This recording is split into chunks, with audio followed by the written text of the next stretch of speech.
Ora, boa tarde. Muito boa tarde a todos. Penso que estamos em condições de dar início ao segundo painel deste 9º Fórum de Educação, subordinado ao tema Flexibilidade Curricular, Educar para o Futuro. É um momento importantíssimo do nosso ano escolar, que é o arranque, e temos o privilégio de contar, de ter entre nós pessoas que têm pensado e têm escrito e refletido sobre a educação. A doutora Ariana Cosme tem sido inspiradora para muitos de nós, tem sido fonte de inspiração para muitos de nós. Nós, diretores, que temos esta outra parte da missão de, na escola, operacionalizar aquilo que, do ponto de vista teórico, conceptual, tem sido feito. Esta nova roupagem, como dizia de manhã o meu colega Elias, é um desafio que se coloca à escola, é um desafio que se coloca aos diretores, é um desafio que se coloca, obviamente, a todos os professores para se reinventarem. É importante que sejamos capazes de nos reinventarmos sempre. E ainda numa outra intervenção de manhã, uma colega dizia que já cá andava há 40 anos e que se tinha reinventado todos os anos. E vamos continuar assim. Sob esta nova roupagem da flexibilidade, deixo-vos então a doutora Ariana Cosme para nos ilustrar mais um pouco este caminho que temos que percorrer. Doutora, a palavra é sua. Pode sim.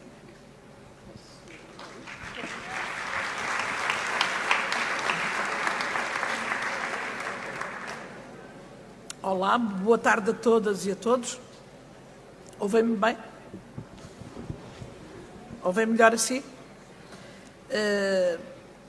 Agradecer-vos por estarmos juntos neste arranque do ano, numa sala bonita, numa sala tão completa como esta, numa sala tão desafiante por serem tantos, numa sala muito desafiante por serem muitos, mas tão desafiante como se fosse uma pequenina sala com poucos. É nesta troca entre os muitos e os poucos que construímos novas oportunidades para a escola todos os dias. E este é mais um desses dias. É um ano diferente porque é um ano que começa enquadrado por 2 documentos legais, em meu entender, muito inspiradores. Costumo dizer que este que passou foi um bom ano na minha vida. Entendo como um bom ano este ano promissor que começa agora, porque eu, que tenho 58 anos de idade, já tinha vivido tantos outros momentos de desafio e de esperança na escola, vivi também outros tantos de desencanto e de recuos, por força das circunstâncias que às vezes afetam as escolas, dos ciclos políticos. Portanto, tinha decidido quase não me entregar por completo à esperança para não me atraiçoar. E por isso é no momento bom que eu vos falo, que é o momento em que eu volto a encontrar um grande otimismo, uma grande alegria de voltar a servir a escola portuguesa, a rede pública e a escola privada, agora todos juntos desafiados a pensar-se de outra maneira. Não é nada de novo, o que é de novo é que estamos autorizados a fazê-lo. Pela primeira vez temos documentos legais que nos autorizam a escolher, como se de uma condenação se tratasse, costuma dizer o Sr. Secretário de Estado, condenados à liberdade de podermos escolher o nosso caminho para servir melhor os nossos alunos.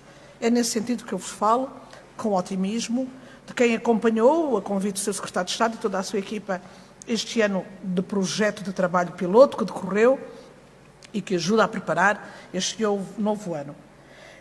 O otimismo é vivido com responsabilidade, ou a responsabilidade que os meus cabelos brancos me trazem. Eu não parto de um lugar neutro, e essa é a condição transparente para vos falar. Eu não falo de um lugar neutro.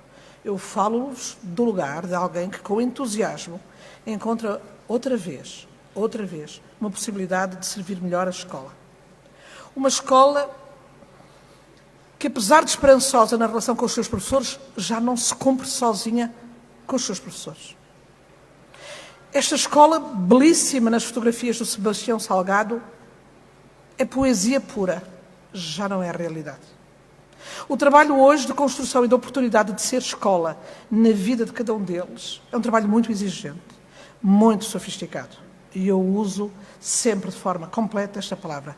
A ação docente é uma ação sofisticada, complexa, exigente, quando ela se entende como uma ação que oportuniza num aluno a possibilidade de aprender mais.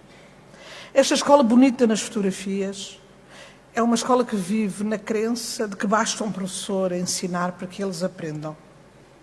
O projeto da escola é um projeto maior, porque é o projeto da formação de cada mulher e de cada homem, com a nossa ajuda.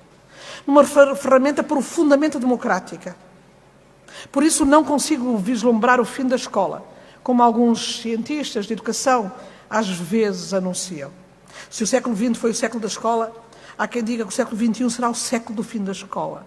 Porque ela não foi capaz de se reformular, ela não conseguiu romper esta gramática prescritiva que tem. Os contextos de educação não formais e informais são poderosos, são aliciantes, são motivadores e são, sobretudo, acessíveis a todos. E por isso alguém vaticina o fim da escola. Entendo que haverá sempre lugar na escola, numa comunidade, desde que a escola se constitua como uma oportunidade de fazer aprender mais e melhor. Ela foi uma grande oportunidade na minha geração e espero que continue a ser na geração dos meus netos. Porque ela é uma oportunidade democrática. Ao contrário da vida e dos contextos informais, poderemos viver a circunstância de nunca nos cruzar com a filosofia, com a química, com a geografia ou com a música. A escola garante que todos são tocados pela oportunidade de ouvir falar de geografia, de música, de inglês, de educação física ou motora. E eu não dispenso nenhuma das ciências nessa oportunidade. O desafio da escola não é sentá-los lá dentro.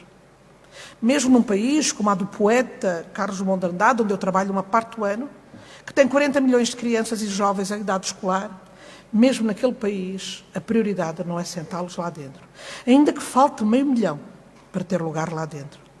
O grande desafio para um país como o Brasil é vencer a condição de mártir e abusado por um país que não está informado, que não é culto, porque não tem uma boa escola.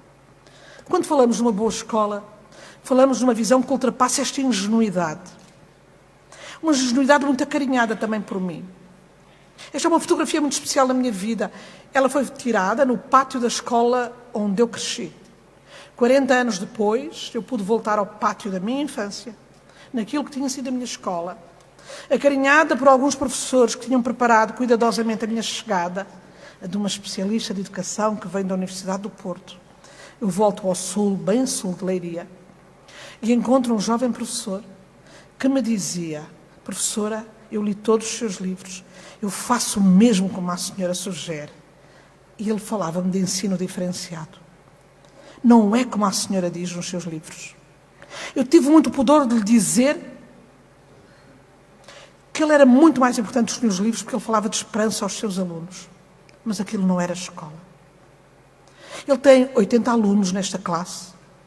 Estes são os mais pequeninos, debaixo desta sombra, que ele diferenciava por níveis de desenvolvimento. Noutra sombra que não cabe na minha fotografia, que não coube na minha fotografia, estavam os alunos do meio. E noutra sombra, os mais velhos, mais adiantados, um pouco menos que estes pequeninos mais novos. Quando eu falo de diferenciação pedagógica, quando nós falamos de diferenciação pedagógica, nesta oportunidade de ser Portugal, em 2018, nós falamos de possibilidades infinitas, de que as coisas corram bem. Ele tem uma grande ferramenta, que às vezes alguns de nós não temos, que é a esperança que aqueles alunos têm de que aprenderão com este professor. Que não tendo livros para os seus alunos, não tendo materiais, nem uma internet aos solavancos, cantava para eu ouvir a lição de ciências. Eles cantavam as partes constitutivas das flores e a diferença das plantas, para recitar uma escola que só fará diferença na vida deles porque é esperançosa, apesar das suas circunstâncias. Porque é em lugares como estes que eu consigo perceber que as nossas circunstâncias podem não nos aprisionar. Coordeno uma pós-graduação de professores bibliotecários há muitos anos. Sabe Deus porquê? Porque eu nem sequer sou grande especialista. A não ser a do que encontra nos livros, caminho. E os meus alunos, meus professores bibliotecários sabem que é inegociável que o projeto termine com um bom texto, mas sobretudo com uma inscrição de amigos do Biblioburro. Este professor primário, Manuel, de seu nome, que nas aldeias da Serra da Colômbia leva os livros no seu burro a alunos que encontram nas páginas dos livros outro mundo, sem fronteiras, sem limites. É com as nossas circunstâncias que nós conseguimos ser escola e presente e futuro. A última fotografia desta série é de um amigo meu, que é fotojornalista no Porto, que numa das últimas feiras de Penafiel, fotografou uma estudante da minha universidade, que é a Universidade do Porto, que, ajudando os seus pais ao sábado na feira, prepara e vive o seu presente. É com as suas circunstâncias, sobretudo com o apoio e a oportunidade de ser quem é, que ela se avança e se amanda para o futuro. Não começou nada em julho do ano passado. Não é uma loucura que se abateu sobre alguns otimistas. É um processo e um projeto que prometemos às crianças deste país desde 1986. O Decreto-Lei 54 e 55 ajudam a tornar verdade esta promessa de que junto de nós, cada criança que se matricula pode aprender mais ou melhor do que for capaz. O máximo do que for capaz, entendendo este máximo como diferente, apesar das suas circunstâncias e apesar das suas possibilidades. Complicámos muita coisa quando em 2009 decidimos que era durante 12 anos que nos comprometíamos a fazer isto. Acolher todos, tudinhos, junto de nós. Faltava-nos, então o quê? Faltava-nos um dispositivo legal que tornasse possível, tornasse sobretudo verdade esta possibilidade. E é isso que me deixa otimista. É este ciclo político, que da política educativa entende como obrigatoriamente sermos livres, para podermos escolher o caminho que melhor sirva aos nossos alunos, em responsabilidade. Faltava dizer quem são os nossos alunos. Faltavam alguns documentos que nos libertassem mais do que nos aprisionassem. Por isso o 55, que parece tão difícil para alguns professores neste ano, ele só é difícil enquanto ele não for bem conhecido por nós. O que este 55 diz é o contrário do último documento que nos regia, que dizia que era obrigatória uma só matriz curricular em Portugal. Continente e ilhas regiam-se por um só desenho de escola. Sabendo nós que temos na frente, na sala de aula, que são todos diferentes, também as escolas. Ritmos, possibilidades, velocidades diferentes, a exigir um dispositivo e uma arquitetura legal que nos libertasse. Para ajudar a fazer isto, um aluno que junto de nós garanta que a oportunidade é fazer-se um ser onde os valores da dignidade humana, onde o centro da pessoa são sempre considerados como faróis para a sua ação.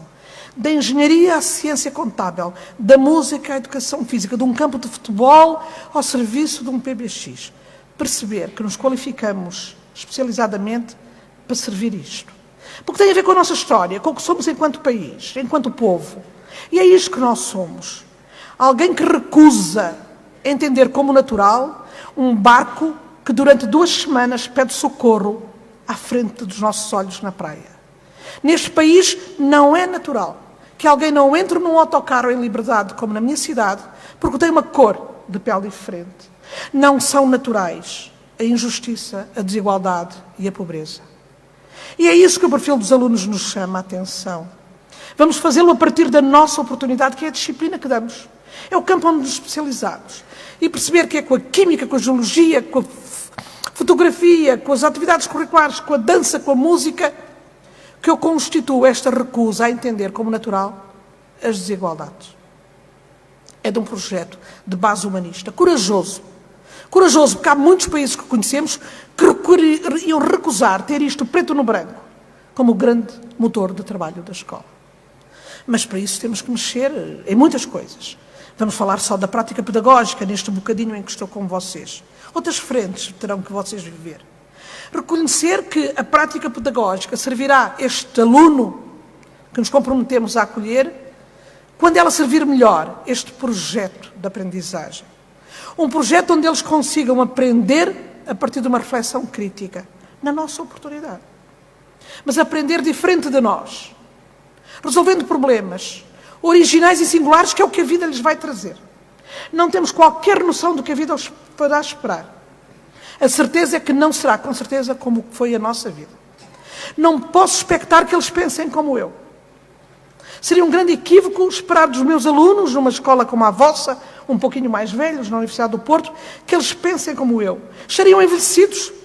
Eu tenho 58 anos, eles chegaram hoje, amanhã e depois farão as matrículas com 17 anos de idade. Não podem, não devem, não têm que pensar como eu. Mas podem aproveitar o que é a minha experiência de um caminho feito para encontrar o seu próprio pensamento. Pensar de forma criativa, original, garantirá que eles servirão bem o presente e o futuro. Porque é de escola que falamos, não é de museu. Aqui a ideia não é de coleção de informação. Aqui a ideia é, a partir desta coleção de informação, construir novos saberes. Aqueles que permitirão uma vida diferente. São os seres que o MIT, essa grande, enfim, apetecida escola de ciência, tem espalhado nas suas relvas. O C de pensamento crítico, o C de criatividade, o C de comunicação, porque é de relação que falamos. Comunicar, comunicar, comunicar. Conhecer, conhecer, conhecer os outros. Argumentar, falar. O medo só será ultrapassado no mundo de xenofobias e inseguranças, quanto mais soubermos dos outros e do mundo. Se eu mais souber dos outros, não terei medo das religiões diferentes, das culturas diferentes, das músicas diferentes, dos sabores ou dos cheiros das comidas diferentes. Em colaboração. Porque é de open space que falamos, que é feita a vida. Aberta, sem fronteiras, sem horários das 9 às 10, sem separações entre as disciplinas da física, da música ou da língua portuguesa. Porque é disso que se fazem os grandes laboratórios de construção da ciência. Open space, troca, troca, troca. Sistema. Mas isso não se faz porque mudamos a arquitetura. Isso não se faz porque mudamos a equipagem, diriam os meus professores do Brasil. É muito mais do que uma escola de recursos. É uma escola de projeto educativo. Eu sei que os recursos são importantes porque eles tornam vivo o projeto educativo, mas não chega a instalar cadeiras às cores com rodinhas, ainda que elas sejam evidentemente muito mais convidativas. O projeto é um projeto de concepção de sala de aula. Não chega um vagãozinho que traz 30 tablets para dizer a Diana, vem ver como nós estamos a caminho da inovação. Eu sei que aquele vagãozinho que traz 30 tablets de sala em sala é uma boa oferta, sobretudo se ela foi oferecida por alguém que não cobra nada à escola. Mas a gente já tinha 30 bons tablets na mão de cada um deles. Na extensão da mão de cada um deles há um computador melhor que cada tablet. Como se chama telemóvel, a gente tem mais medo dele do que encontra lá segurança. Vejam como é muito mais do que o recurso material. Nós estamos a falar sobretudo de pensar o modelo. E o grande modelo, também com a ajuda das cadeiras às rodinhas às cores, e eu não tenho nada contra os senhores que vendem cadeiras às rodinhas às cores. Fazer muito mais do que o equipamento, a mesa de robótica, o computador, é devolver à escola este bom lugar, este bom carimbo, que é o carimbo de ser um lugar de encontro, um lugar de conhecimento. Os sítios bons, conta o avô Francisco, num dos livros do professor Labrino Lúcio, é o lugar onde nós podemos fazer perguntas. Os lugares bons para construir conhecimento não são os lugares onde a gente responde a perguntas. Eu gosto de pensar que a escola é esta oportunidade que se adivinha nos olhos do meu amadíssimo neto, que há 2 ou 3 dias começou junto de vocês um outro projeto, ser acompanhado por pessoas que, para além da família, lhe aumentarão e alimentarão o brilho dos olhos de quem quer saber tudo. É um projeto maior ainda para aqueles alunos que eu conheço, de escolas onde acompanho como consultora, que não têm brilho no olho nenhum, que nada querem saber, que nada os motiva, que nada os toca. Nesses fica ainda mais difícil e aumenta o tamanho da responsabilidade, que é de dizer, que é de prometer, aprender mais e melhor que eu falo, quando eu falo de um tempo que as escolas é hoje convidado a viver. É evidentemente, do ponto de vista da prática pedagógica, uma mudança brutal. Eu deixo de ser aquele que organiza a informação e apoia aos seus dispores. Eu estou a falar de, a partir da informação, organizar condições para eles aprenderem melhor. E o que eu vejo é que o modelo instrucionista dá lugar ao modelo de construção, de relação com a aprendizagem, de construção com o saber. E se eu olho para ali, eu vejo que o português, a matemática, a filosofia, a música, sozinhos ficam muito sós. talvez se eu os ligasse em algumas oportunidades de diálogo curricular, escolar, de projeto que vocês entenderem fazer, em momentos onde as disciplinas dos professores dialoguem, isto fique mais fácil. Se lhe pusermos um pozinho de vida deles, de realidade, de comunidade, de interesses, acredito que isto ainda alavanca mais. É um projeto mais difícil do que o meu, quando comecei a ser professora há 40 anos atrás. Porque não era isso que se esperava de mim. A crença era mesmo que eles aprendiam porque eu dava uma boa lição. Fortemente influenciado pelo comportamentalismo, a escola vivia este mito. Eles aprendem porque um bom professor ensina. É muito mais tarde que entra na nossa vida Vygotsky, Monteil, a explicar que a informação é externa aos sujeitos, que a aprendizagem é uma coisa que cada um constrói, em autoria, em significado. Imaginem se eu alargar as possibilidades de significações deles. Mais difícil é esta escola que hoje diz que é para todos. E eu elejo duas frentes apenas do perfil, porque tinha que fazer escolhas. É ainda mais difícil este setembro? É, mas é um bom setembro. É um setembro onde nos comprometemos, como tantos professores neste país, que há muitos anos o fazem, dizer que todos, mas todos mesmo, vão na nossa oportunidade de aprender mais e melhor. Não podíamos fazer isto completamente às claras. Não tínhamos, faltava-nos uma malha legal que permitisse fazer isto para todos. Tínhamos um documento que desde 2008 regulamentava e bem os apoios educativos apenas para aqueles com necessidades educativas permanentes, certificadas medicamente. Ora, nós somos da pedagogia, nós somos da ação pedagógica. Está na cara que há alunos que precisam de nós, apesar de não certificação médica. Há meninos que, não sendo surdos e cegos, parecem cegos e surdos à aprendizagem por questões muito distintas, culturais, porque falam chinês e chegaram de outra terra, mas não sendo surdos e cegos, entendidos como medicamente, não podiam beneficiar do documento. É um bom ano porque revemos esse documento, que já sai difícil quando sai em 2008. Alguns, os mais atentos e do campo, lembram-se como ele foi muito polémico. Na minha faculdade, que é de Psicologia e Ciências da Educação, dividiu-se ao meio. Uns a dizer que era um bom modelo e outros a acusá-lo de ser um bom modelo. Dependia muito de uma famosa escala médica, a CIF, já em desuso, em 2008, na maior parte dos países do mundo. Os outros, da visão mais ligada às questões da saúde, entendiam que era um bom documento. O que sentimos é que ele permitiu libertar muitos alunos e professores, mas não chegava para todos.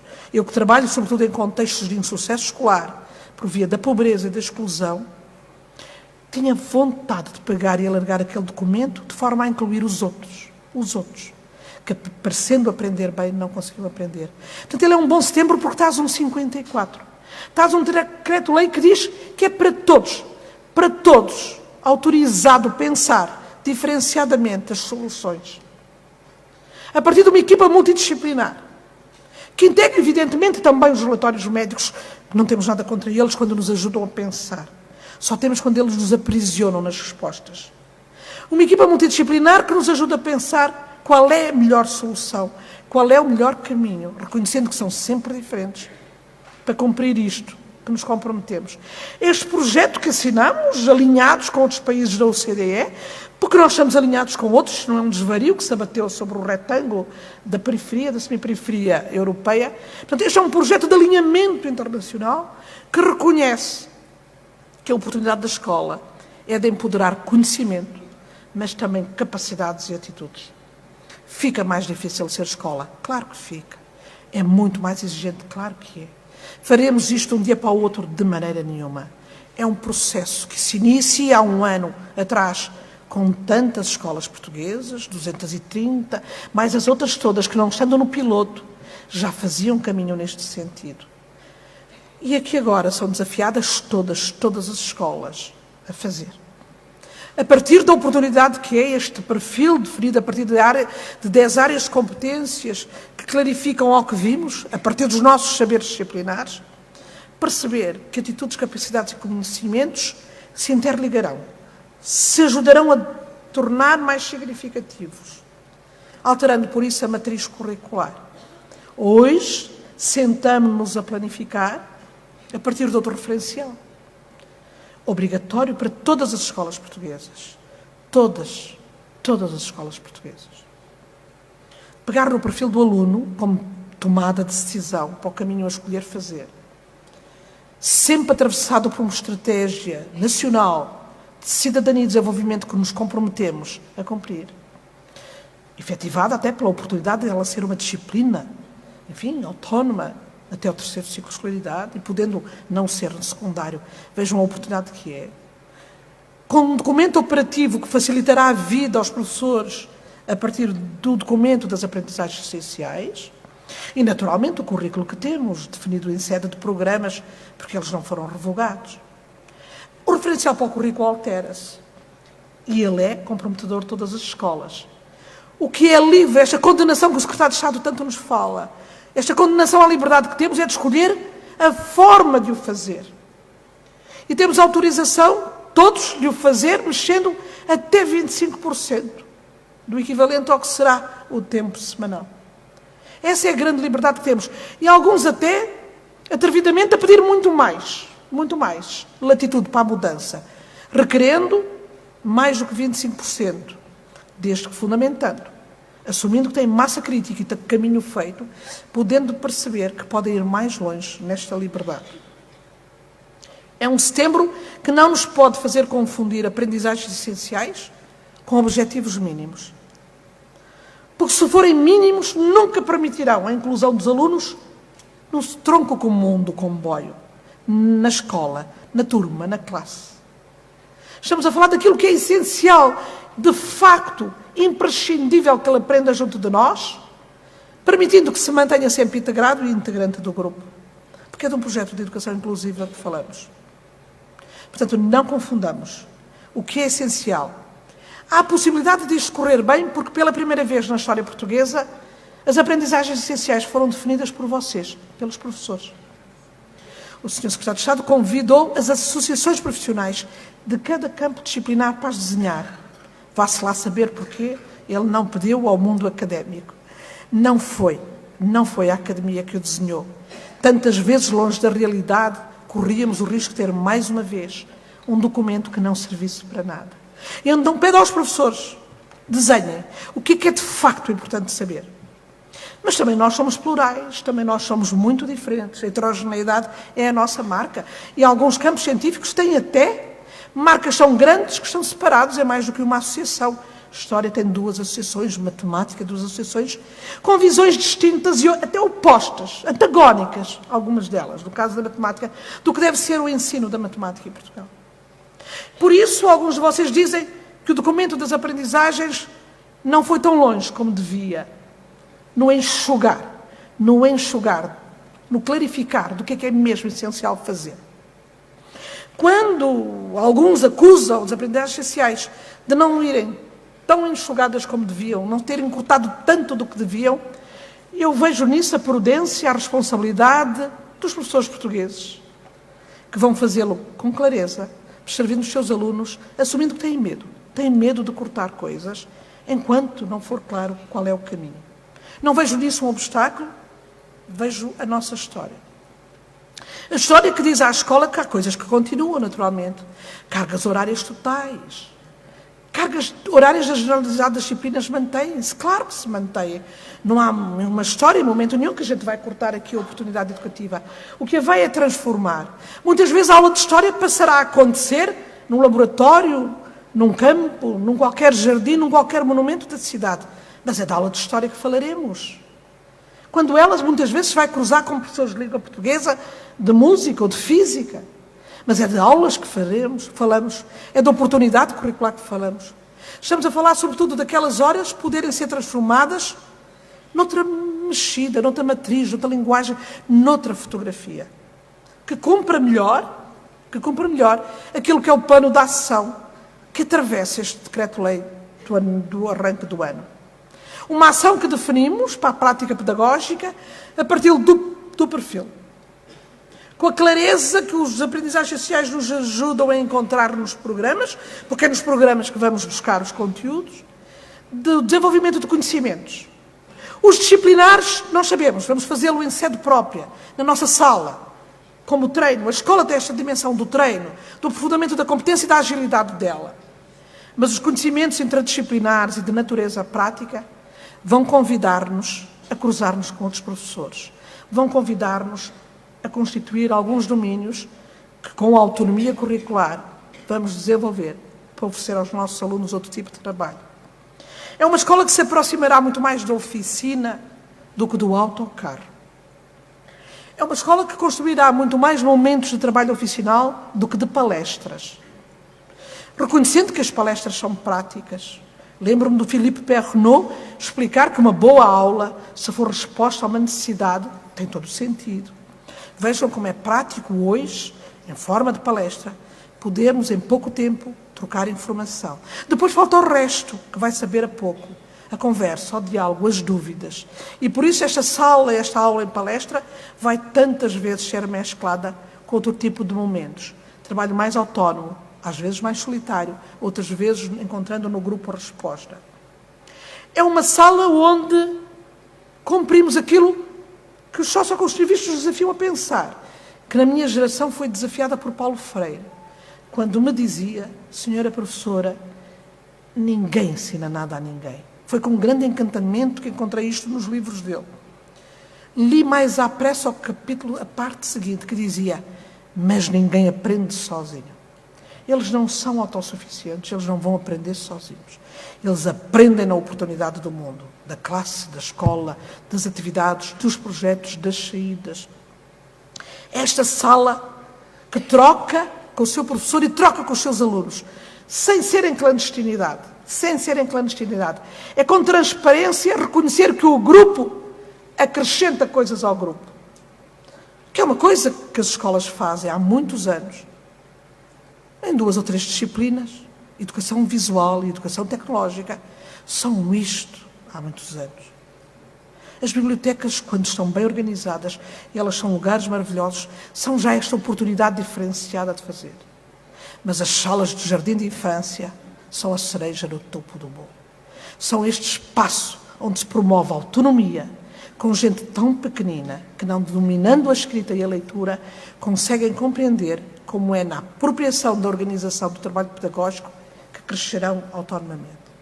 Estamos a falar de reconhecer que ninguém aprende por nós, mas precisamos dos outros para ajudar. Desafio-vos a encontrarem neste setembro esta ideia para pensarmos o nosso trabalho. Perguntar-nos mais como é que eles aprendem isto do que perguntar-me como é que lhes vou ensinar isto. É um exercício também para mim. Este é um exercício onde eu também em espelho me vejo.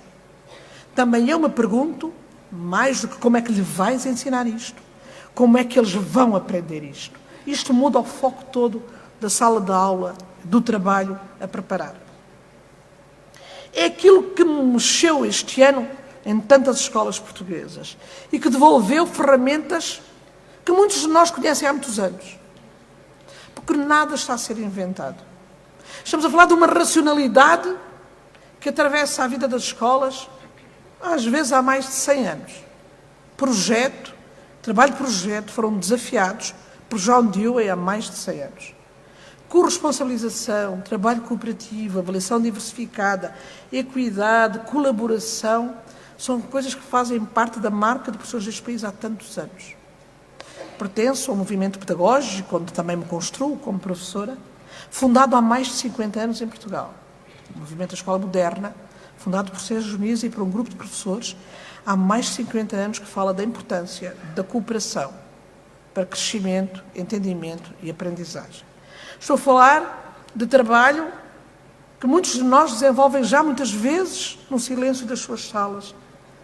Aprendizagem baseada em projetos, aprendizagem baseada em problemas, seminários, salas de aulas invertidas, pensamento crítico, gamificação, trabalho de projeto, instrução por camadas, contratos, são algumas das possibilidades que se voltam a oferecer à nossa vida e que eu encontrei este ano na oportunidade de estar com tantas escolas. Voltaram a ser resgatadas dinâmicas que já tínhamos vivido, frentes de trabalho que já tínhamos abraçado e que, por via de ciclos políticos que às vezes nos afastam destes projetos de trabalho, tínhamos mandado para o lado. verdadeiramente novo é este convite. Este convite que nos autoriza, que nos desafia, que nos estimula a pensar de forma profundamente autónoma ser escola. Este domínio que o decreto chama de autonomia curricular, que propõe a articulação curricular. Encontrar-me uma vez por semana, por quinzena, uma vez por mês, o que vocês entenderem ser possível. Uma semana, 2 semanas, 3 dias, o que vocês entenderem como possibilidade de desenvolver juntos aprendizagens essenciais. Encontramos este ano letivo a desafiar-nos a cumprir aquilo que pedimos há tantos anos na legislação portuguesa. Que rompamos com este modelo de avaliação clássico, normativo. Nada disto casa com este modelo elitista, seletivo de avaliação. Desde 1992, que o despacho 98A nos diz que a avaliação em Portugal é criterial. A principal modalidade é formativa. Ela é formativa porque ela é formadora. Ela é orientadora das decisões. Ela é contínua e sistemática. Ela não compara uns com os outros. É porque não havia 54 possível se nós continuássemos a manter na nossa escola a comparação uns com os outros. Eu não posso fingir, sob a capa de uma mentira, de que são todos iguais. Eu não posso comparar alunos diferentes. Eu não posso pedir a este desgraçado elefante que suba a árvore, fingindo que ele tem as mesmas condições de sucesso que o macaco. Os peixes da nossa vida estavam protegidos por um 3 de 2008. Quem não estava protegido por um 3 de 2008 eram os outros, os que, parecendo iguais, não tinham nada de igual. Estamos a falar de um projeto de trabalho que mexerá na avaliação, devolvendo aquilo que são os seus princípios orientadores há muitos anos em Portugal no texto de lei. Orientar para debater, para discutir, sobretudo para pilotar o processo de ensino-aprendizagem, nas palavras do professor Domingos Fernandes. A avaliação como pilotagem do processo de ensino-aprendizagem. Não é de uma ação policial que falamos. O projeto da escola é um projeto obrigatório para todos. A progressão é a condição natural da escola. O aluno só é retido se entendermos que beneficiará de ouvir outra vez as coisas. Não é de um castigo que se trata. É de uma oportunidade pedagógica. E por isso a progressão é a ordem natural das coisas. E, portanto, é de um outro processo, pois é obrigatório estar lá 12 anos. A partir das possibilidades diferentes de servirmos à aprendizagem. Dando diferente a quem precisa de diferente. Mantendo em coerência isto. Salas diferentes, com projetos diferentes, escolas diferentes, com projetos diferentes, alunos diferentes, com projetos diferentes. Para ser justo. É fácil vencer a velha metáfora basista e igualitário que diz que justo é igual para todos? Não é fácil. É um trabalho longo, árduo, desmontar junto dos nossos alunos porque que não é tudo igual. Mais difícil com as famílias que, amando os seus filhos, querem a proteção maior, sempre para os seus. Como é que se explica isto? Com clareza, paulatinamente, explicando que é de projetos diferentes que falamos. É fácil fazer? Claro que não é. Vivo como vocês esse dilema. A minha universidade, que não tem alunos, que chegue para preencher as suas vagas, e é uma universidade forte, que é a Universidade do Porto, a mais procurada de Portugal, média mais alta de Portugal em 10 dos seus cursos. Anunciou ontem o Sr. Reitor, estamos todos felizes com isso, mas a verdade é que não preenchemos os lugares todos. Apostamos fortemente na internacionalização. Garantimos que temos lugar para meninos de qualquer lugar do mundo que queiram estudar junto de nós. E como eles acreditam, eles vêm de todos os lugares do mundo. Alguns vêm mesmo de países onde não se fala português, francês, inglês e espanhol. E a comunicação fica, no mínimo, improvável de acontecer. Mas é nessa promessa de os acolhermos que respondemos. Quando eu atendo os meus estudantes de mestrado que vêm de Timor, ou de São Tomé, ou de um outro qualquer país, eu não os posso tratar como os meus alunos que vêm do ensino secundário em Portugal. Os meus alunos que vêm de Timor não falam português. Os meus alunos não podem ser comparados com os daqui. Os meus alunos que vêm de São Tomé fizeram o ensino secundário com colegas um pouco mais velhos. Os meus alunos que vêm das vossas escolas vêm notavelmente preparados por vocês. Se os comparasse uns com os outros, convidaria a ir embora logo todos ao final da primeira semana. Seria muito injusto se os comparasse. É nesta oportunidade das suas diferenças que a gente se constitui como resposta. E a ideia é poder fazer teses de mestrado e teses de doutoramento aprovadas, brilhantemente aprovadas, por motivos e critérios diferentes. Como não se comparam os 18, é por critérios diferentes que são classificados os 18. Isto fica difícil de explicar? Fica. Claro que fica difícil de explicar. Precisam de desmontar esta ideia de que a progressão, o trabalho feito também, sobretudo, com o apoio dos colegas, é efetivo e merece ser premiado. Para ser coerentes, pedimos, evidentemente, o apoio dos colegas. No caso da minha escola, no caso das escolas da Universidade do Porto, mas na minha em concreto, que é a Faculdade de Psicologia e Ciências de Educação, os alunos que aceitam ser mentores, companheiros, portanto, cúmplices deste projeto de aprendizagem, têm um suplemento ao seu diploma. Tenho a convicção que este suplemento no diploma de mestrado deles vai fazer mais numa entrevista de emprego do que o plano de estudos que oferecemos.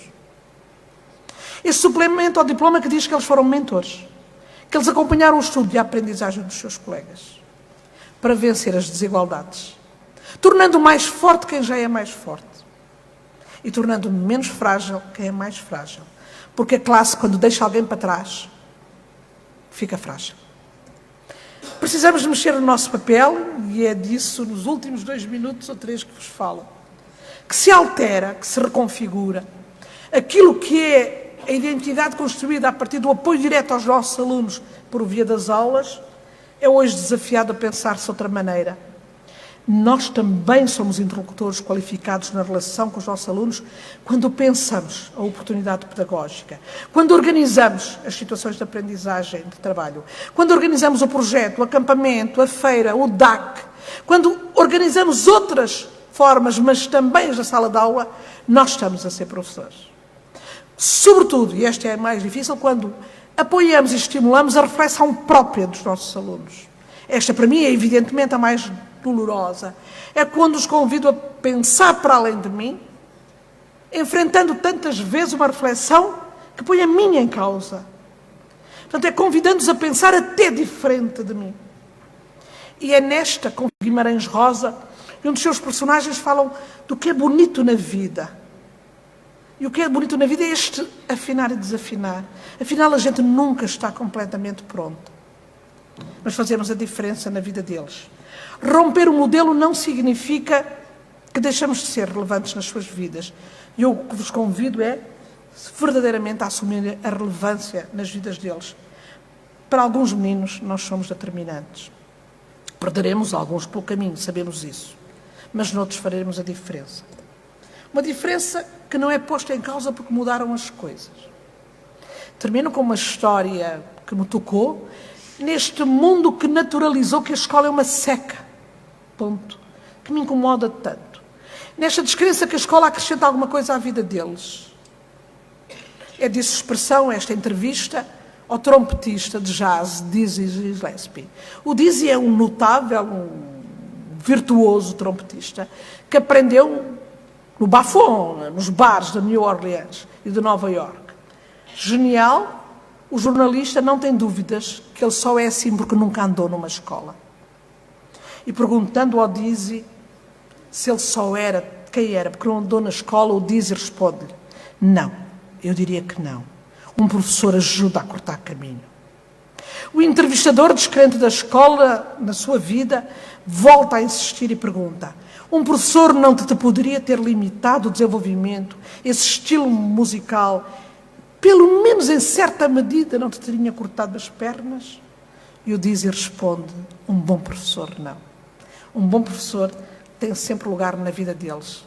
Vamos viver isso este ano. Muito obrigada.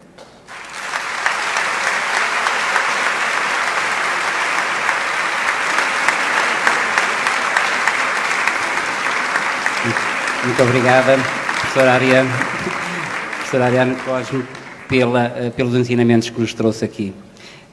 A professora partilhou connosco a sua visão de educação. Retenho das suas palavras o facto de ela entender que setembro é um mês bom, este é um ano bom. Vaticinou também o século XXI como o fim da escola. Falou-nos da simplicidade do 55 de 2018, que todos nós conhecemos, e da necessidade de nos apropriarmos dele, de nos apropriarmos verdadeiramente dele. Falou-nos do caminho para a igualdade que a escola continua a trilhar, da importância de abrir caminho para conhecer numa escola de projeto, numa escola de projetos. A escola deve ser um lugar bom para fazer perguntas, como este espaço que temos aqui hoje também deverá ser um lugar bom para fazer perguntas. E esse vai ser o espaço das perguntas.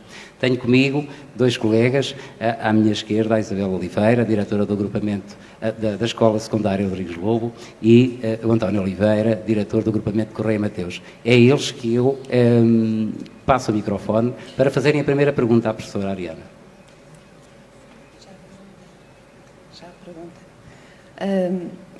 Boa tarde a todas e a todos. Antes de mais, um bom ano para todos nós.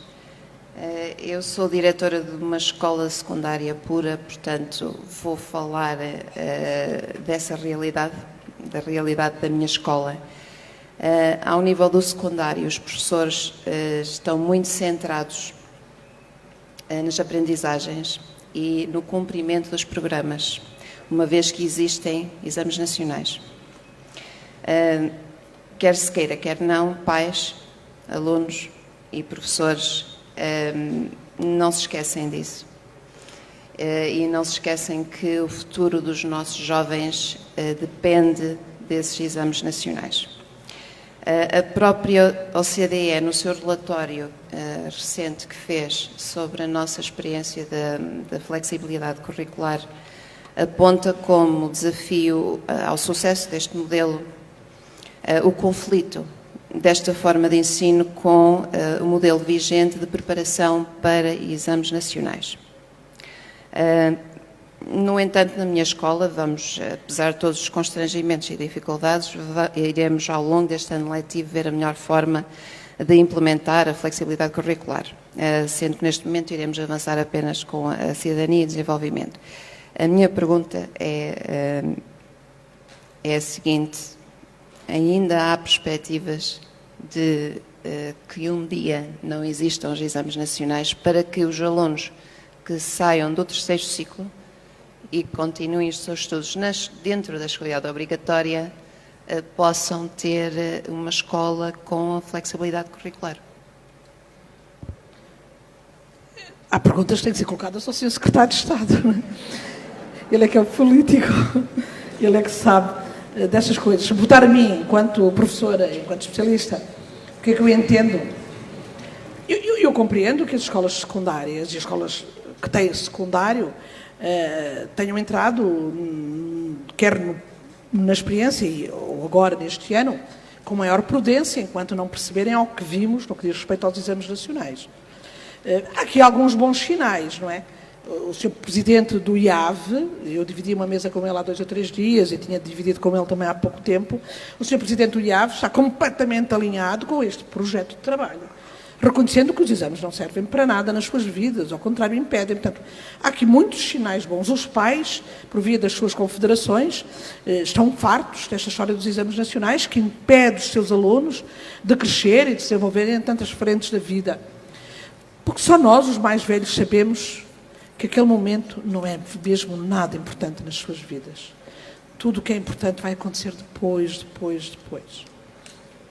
E, portanto, é preciso devolver a adolescência aos adolescentes, devolver à escola secundária a sua vocação, que é preparar os seus alunos, porque os que fazem exame para entrar no ensino superior são só 30%.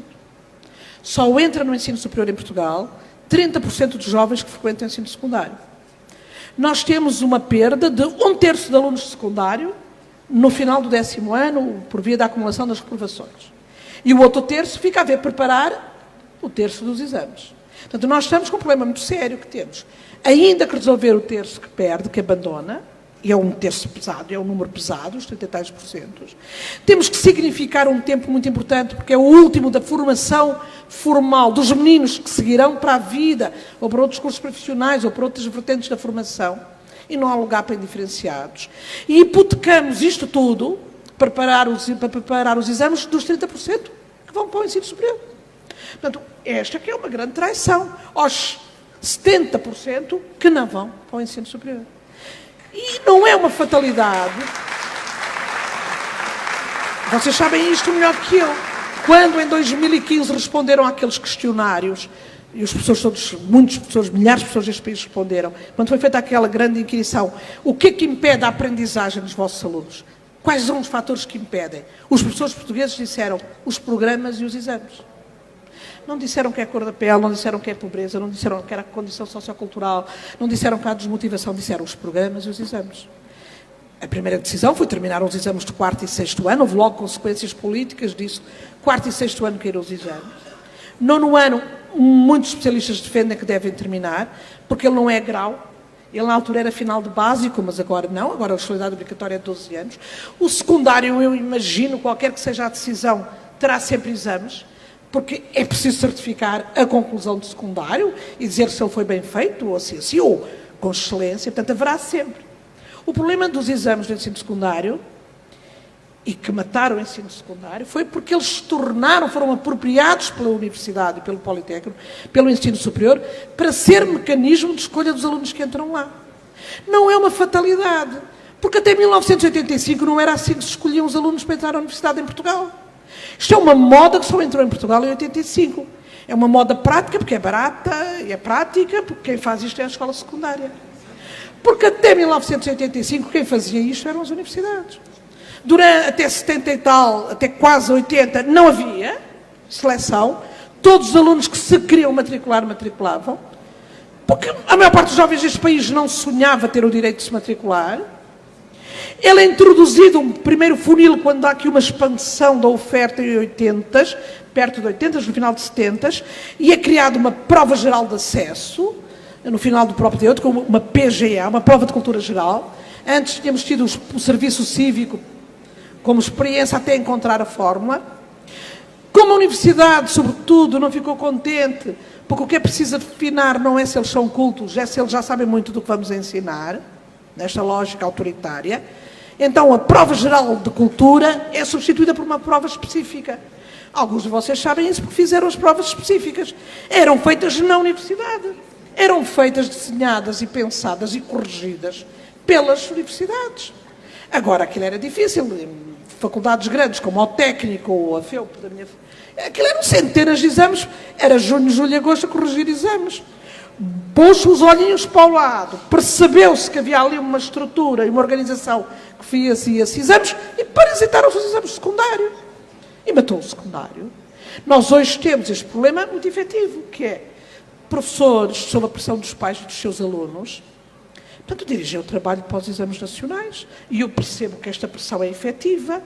Ela não é ilegítima, não é? Quer dizer, ela só se torna ilegítima porque 70% não vai fazer esse exame com vista ao prosseguimento dos estudos e fica parado a ver acontecer exame. Mesmo as disciplinas que não têm exame nacional, por solidariedade, preparam os alunos para exames. Vá-se lá saber porquê. Portanto, esta solidariedade do corpo docente que faz com que disciplinas que não tenham exame nacional mantenham como matriz de avaliação a lógica do teste.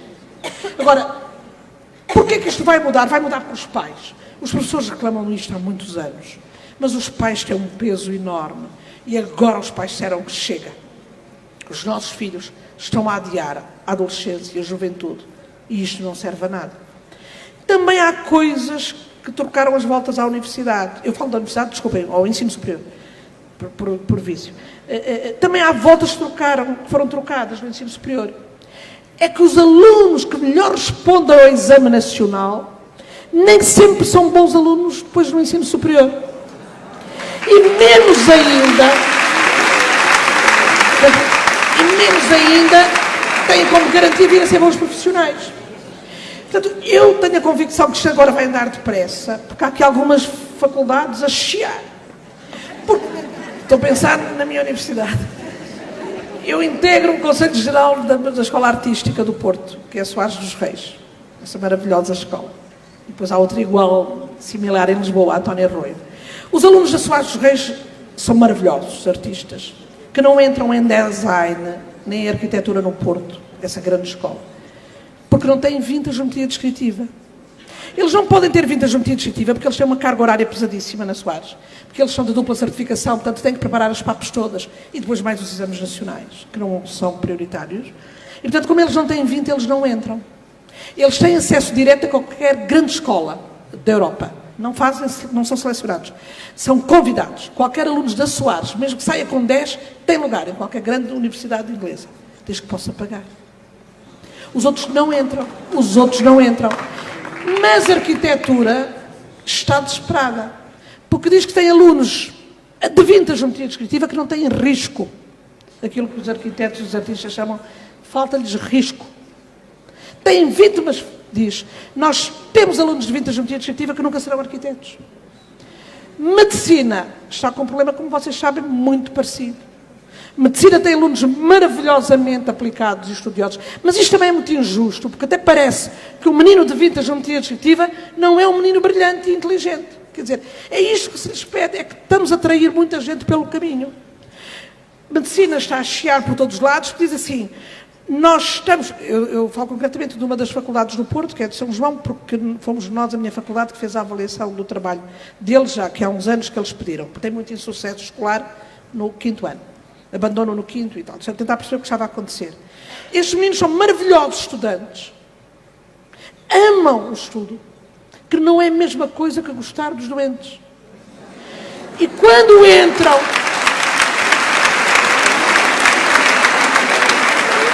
Vocês sabem isso.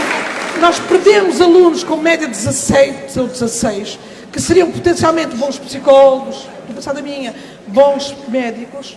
Portanto, neste momento, também nós estamos a lidar desconfortavelmente com isto. Nós criamos um monstro. E agora é preciso desatar o monstro. Quem vai desatar o monstro? O monstro do sistema. Aprisiona o secundário. Não permite que a gente trabalhe com os alunos que vão estar pela última vez num modelo formal. Estamos agarrados àqueles 70%, que são poderosos. Que são os pais que têm voz forte na escola. Portanto, não serve a... Portanto, isto a qualquer momento não pode ser feito à pressa, eu imagino.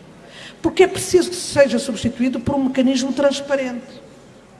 E nós precisamos que seja mesmo transparente e leal. Portanto, eu imagino que vai ser feito, porque há grandes pressões para fazer, ainda que o meu ministro, que não é o vosso, diga que para já é proibido agendar o assunto. Muito obrigado, professora. Na verdade...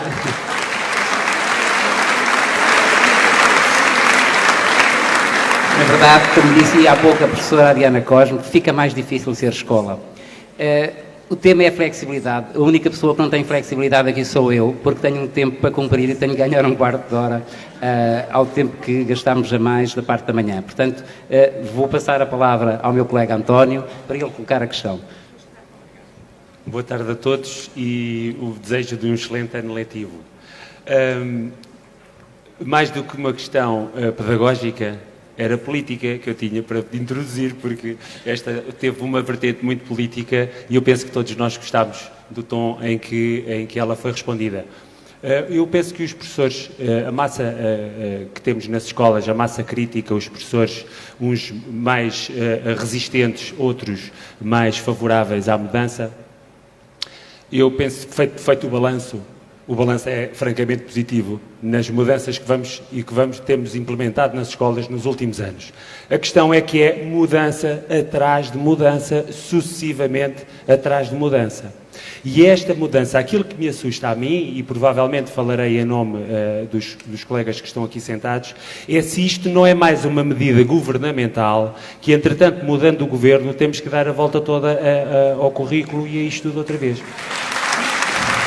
Isso é que me parece, é aqui, e quando se fala em cansaço dos professores, não é o cansaço físico, se bem que ele exista, e muito, não é só o cansaço da família que anda pendurada atrás dos professores e a fazer os horários dos professores, não é só esse cansaço, mas esse também existe.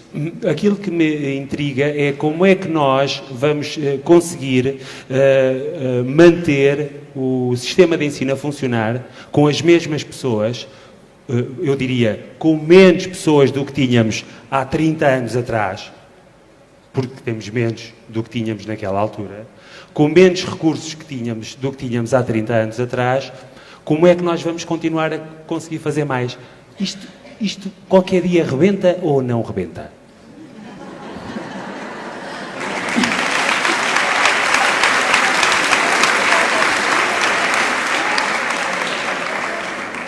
coisas que eu não posso responder, não tenho a mais pequena possibilidade de resposta, porque imaginem, faltava-me aqui alguma premonição. Daquilo que me é dado ver, da minha experiência.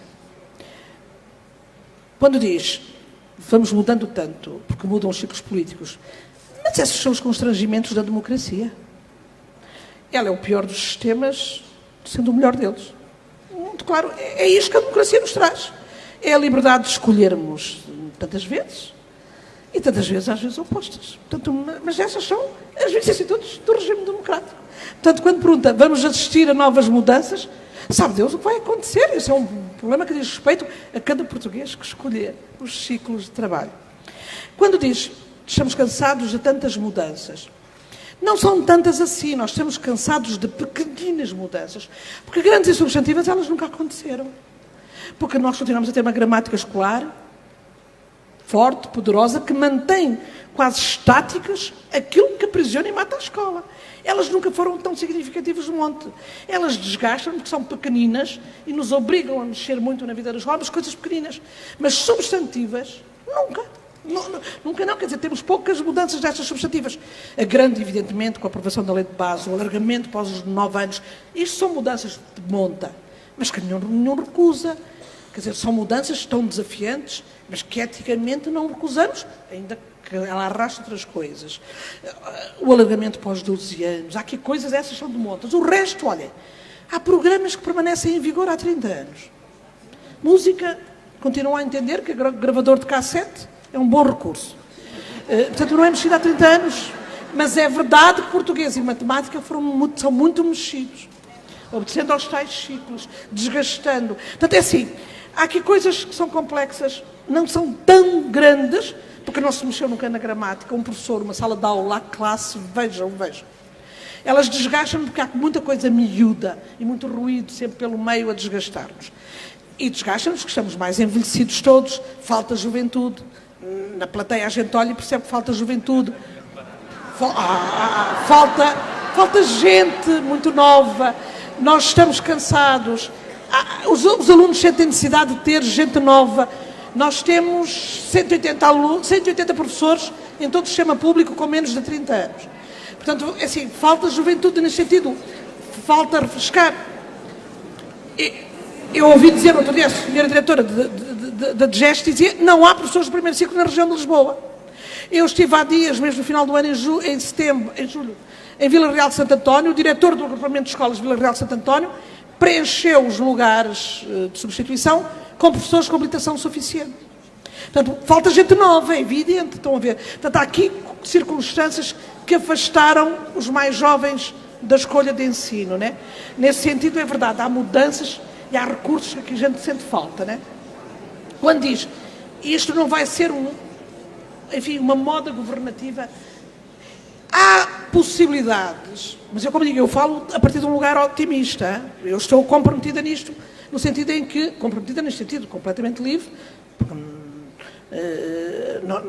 não sou política neste sentido, sou só uma consultora convidada, portanto, estou enquanto acredito que posso ser útil. Portanto, eu acredito que há aqui com condições favoráveis, porque esta é uma mudança no sentido digno. Ela é uma mudança feita no sentido ético. Ela é uma mudança que serve o país.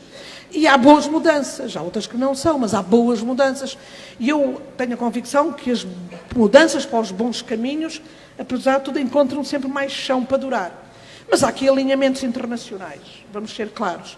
Este é um projeto, nós integramos a OCDE, este é um projeto internacional. Estamos alinhados com os países da Europa. Portanto, não vamos ser ingênuos, há aqui pressões internacionais para o caminho se fazer, isto não é orgulhosamente sós, né? Portanto, este é um projeto para fazer com os outros. Portanto, há aqui condições que tornem isto, mas sobretudo o que traz, eu acho, alguma possibilidade de pensar em estabilidade é o facto de entendermos que servimos melhor assim os nossos alunos. E se entendemos que é assim que servimos melhor os nossos alunos, esta é a primeira condição para as coisas durarem mais tempo. Venha o que vier por aí. Muito obrigado, professora. Eu penso que ainda temos 5 minutos. Eu perguntava à plateia se alguém quer colocar alguma questão, uma vez que a professora disse mais do que uma vez que o importante é perguntar. Portanto, Portanto, se alguém quiser fazer alguma questão, pode inscrever-se. Temos uma inscrição. Podem fazer... Tá, o microfone vai a caminho. Obrigado. Boa tarde. Penso que muitos de vocês se recordam de... Bom ano letivo a todos já agora. Muitos de vocês se recordam de uma frase de Papert que dizia que nas bibliotecas das escolas superiores de educação encontramos livros para ensinar tudo a todos. E não encontramos um livro que ajuda a aprender o que é que quer que seja. Esta frase é de Papert.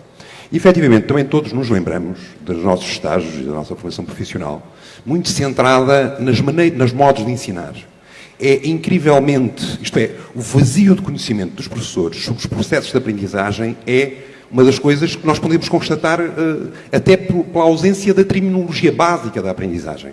Nós dominamos a terminologia do ensino, dominamos os modos de ensinar, mas a maioria de nós não sabe como se processa a aprendizagem.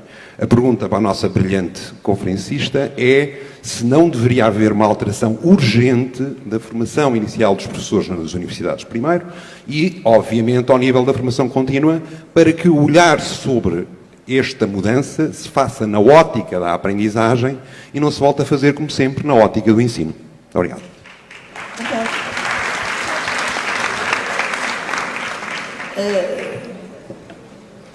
Completamente de acordo. Há grandes responsabilidades das escolas de formação de professores. Mas elas, tendo feito um esforço, eu admito, também seria injusto dizer que as escolas de formação de professores, a Universidade e o Politécnico, ao longo dos anos não fizeram também um esforço para acompanhar os tempos. Mas eu acredito que mais depressa esta mudança vai ocorrer por via da formação contínua do que por via da formação inicial. As instituições de ensino superior são muito autoritárias.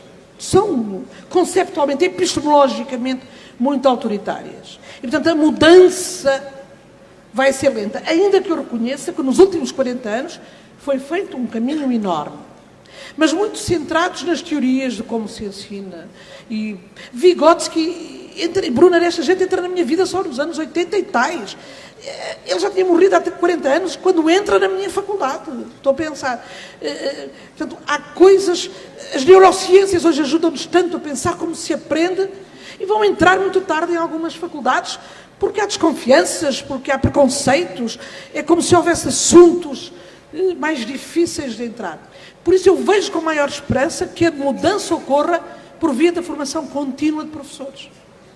Aquilo que é construído em rede, aqui em coerência com esta ideia de troca em partilhem.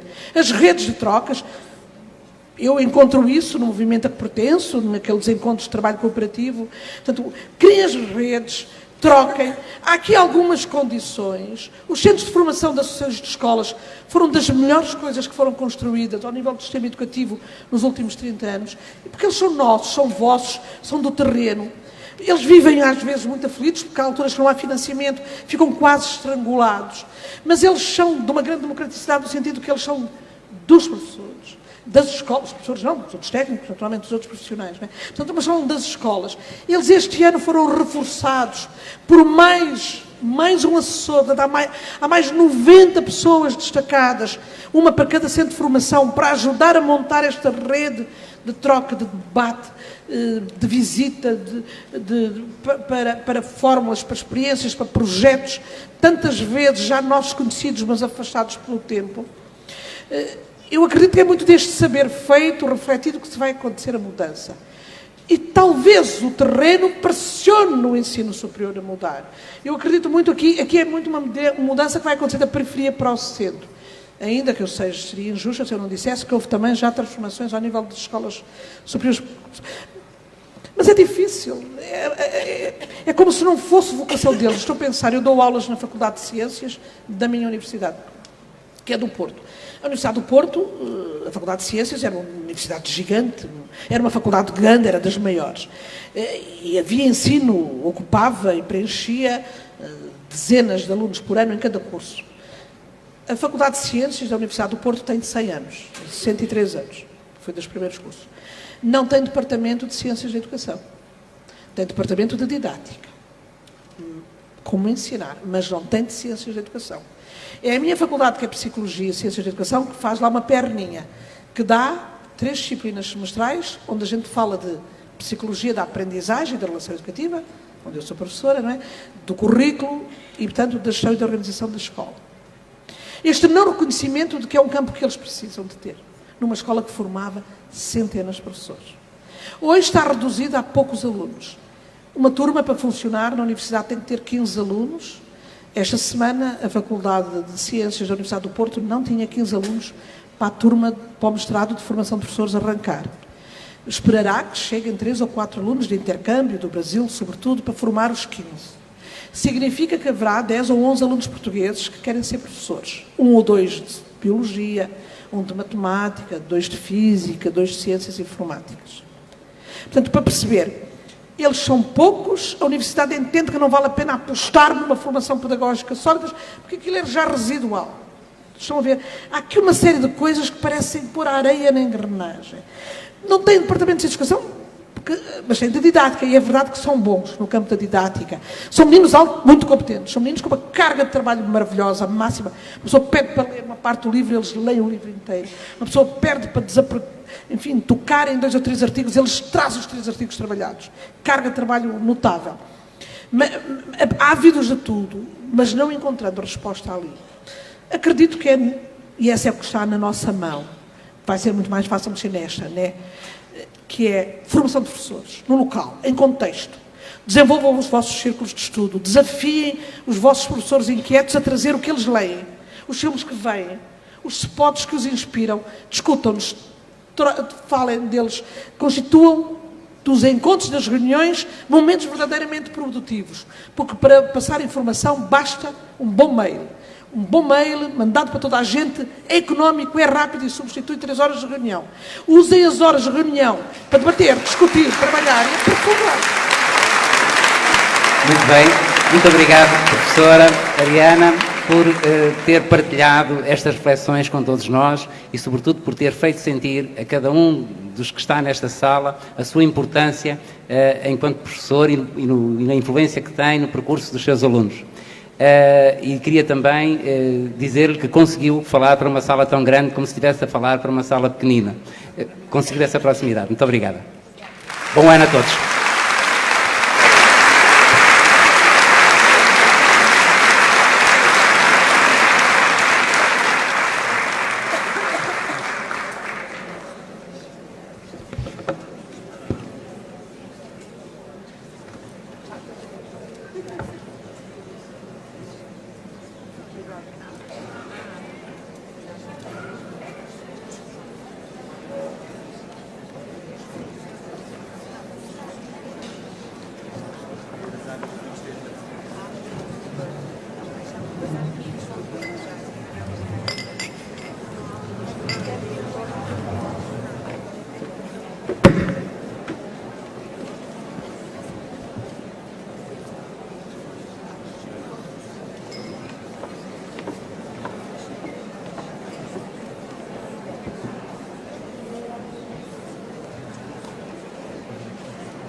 Então, muito boa tarde mais uma vez.